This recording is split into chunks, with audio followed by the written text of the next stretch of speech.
so sustainability and social responsibility. And then I'll just go ahead and read number 7 as well. Prioritizing ergonomics and product design. Yeah. So I feel like this is a no-brainer for number 8, right? Like the world is shifting towards, we're here, right? Climate change is here. Products and being mindful of how we design our products is vital. I think even with that considered, there still was like a slow uptake on, planning products with sustainability in mind, and really doing the groundwork. I mean, I think some people do like the packaging, it's packaging is recyclable.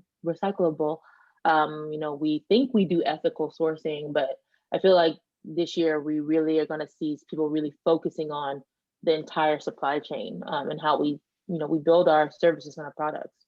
Totally. And I think there's kind of like 2 elements here, right? It's like it's the responsibility on the consumer, but also the responsibility on like the provider and the creator of the products. And hopefully I do feel like there is a shift in people who are creating sex toys and sex technology, that is in the back of their minds, hopefully. But when you're choosing a product, like actually going that extra mile and doing your research and making sure you're buying toys that are sustainable, and also looking after your toys as well, like having that in mind when you're buying toys, that you're not just going to be buying something, not looking after it, and then you're just like, oh, I'll just buy another one and chuck this one out. No, like what we want to be doing is making sure that we're cleaning them and caring for them properly. And that that takes a lot of like responsibility on yourself, and just like making sure that they're not battery operated. There's little things that the consumer can do. I know that you've done this like massive project. Is there anything that you found like really alarming or really important when you were doing that research? I mean, for me, I think the idea of, personally, I more focus on ethical sustainability, thinking about like who's making our products, where they're being sourced at. So background, I lived in China for like 3 years, and I've been to different factories and like in South China, and like I've seen how some of this stuff is made, and it's just like, that's not good for people's bodies, but it's also not good for the labor practices of people who are building these products. And I feel like as an industry, we have to be held more accountable. I like what you said about, consumer mindedness, of treating your products a lot better and making sure you don't throw things away. But like, I feel like, I really don't think that companies are doing enough to make it easy for consumers to keep their products longer. And so one thing we talked about in our report was modularity. It's like really designing for people to say, okay, this part is done, can I just change this part? But I get that it's tricky because you're designing a product that needs to be, in many cases, water safe. You don't want to get electrocuted in the bathtub. You're trying to make sure that it's non-porous and things aren't going all into the bits. So I get that maybe modularity isn't necessarily possible in the same way that we think about it. And when it is, maybe it's not the most, fancy looking thing when you can just slide out the inside and whatever. But like, I do feel like we have to do better. Yeah, definitely. And I know you mentioned like the porosity.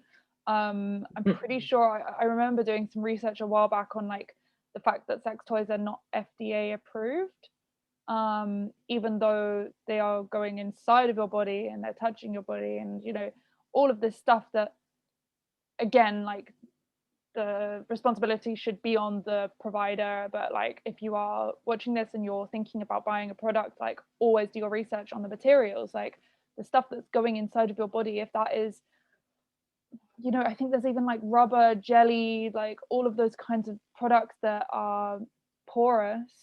They will harbor bacteria, they will deteriorate, they will potentially give you bacterial infections, and you'll have to throw them away pretty quickly. Whereas like, silicone, that is, I wonder how ethical silicone is. I don't actually know. I mean, me neither. This is the thing. It's like this is the conversation that we have to be having. So, do you know Amora Lee? Yes. So one of their designers, is this guy who I know, and he was telling me that that's the one thing he always wants to know is about new and cool materials that are going that are viable for building products, but they're also so that he has more choice and say, okay, have you vetted all the things, that could, I mean, I'm not a material scientist, a materials engineer, so I can't really speak to exactly, what the criteria would be, but making it easier for people building products to know what's what. And then just having this conversation about like each of these individual pieces. And maybe that's tedious, but I feel like the automotive industry does it, the airline industry, any medical devices, you're going to be scrutinizing every piece of, what goes into these things. Like you're not going to be like, okay, let me just put this out in the world. Think about children's toys. Like you're going to make sure no one chokes or dies because you can get sued. But when we think about people's bodies for pleasure, it's just like not taken seriously. It's not taken seriously at all, and that's heartbreaking because that's it's our bodies and it's our pleasure, and it's like the fact that it's not taken seriously is so frustrating. I mean, I know when it comes to materials, I've had to do a fair bit of research, and I was like, oh, glass sex toys, amazing. They're glass, you can recycle them. No. You can't. I think they're Pyrex. So I think you can Pyrex, you can recycle them in a very special way. You can send them to like Pyrex recycling, but you can't just chuck them in your recycling bin. Like, and I thought, for a while that, oh yeah, if you buy a glass sex toy, you're doing better for the environment. Not necessarily. And if you chip that and you have to throw it away, then again, we're just, we're adding. I hate to think about it. It gives me such anxiety thinking about how just the rubbish that we throw. It saddens me. We've got to do something. When it comes to sex toys, like, did you discover any specific ways of recycling vibrators? I know that there was a company, I can't remember what it was, that had a project to start doing that, but I don't know if you came across anything in your research. I think Love Honey was trying to do a recycle buyback program. Oh, I mean, not buyback, but give you some kind of perk if you returned. When I first got into this space, I wanted to do Second Life for sex toy products, and trying to figure out how you can use it. But the tricky bit is that it has touched a body, and like figuring out ways, like what industries would be open to, this kind of materials as their foundation. But I don't know if anyone's really doing it on like a level where they're like taking the plastics and turning them into tires. I don't know. I feel like there's like another parallel industry where we can build this system, but I'm not sure what it looks like. And I think that it's so important that we've included this on this trends, because like that is a conversation that feels like it's kind of happening. Like I've definitely seen it in a few different spaces, but we need to make this a conversation. We need to make this, like, drive this forward and hopefully spark some minds somewhere that are, going to change the industry on this. Exactly. Yeah. Yeah, no, so important. And kind of like, I mean, the number 7, looking at ergonomics and prioritizing sex product ergonomics for the same reasons that sustainability and recycling have been on my mind, is thinking about how this industry is so unique and how we do things and how we use things, and thinking about how, unlike, maybe a cell phone that we designed to be in our face and we kind of push and the hand is the tool, there's like the third level of hand, tool, maybe not even hand, but like, let's say for this purposes, hand, tool, and then body.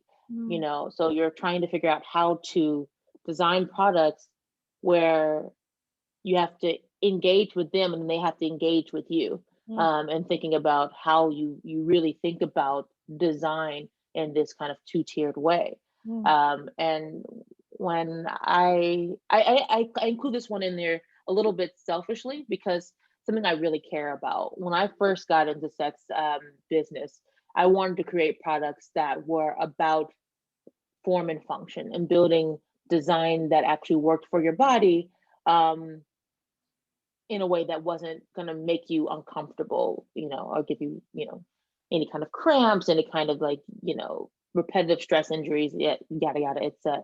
And so like what we're seeing now, we're seeing companies like Handy coming out with, designing ergonomic toys for people with tactile disabilities.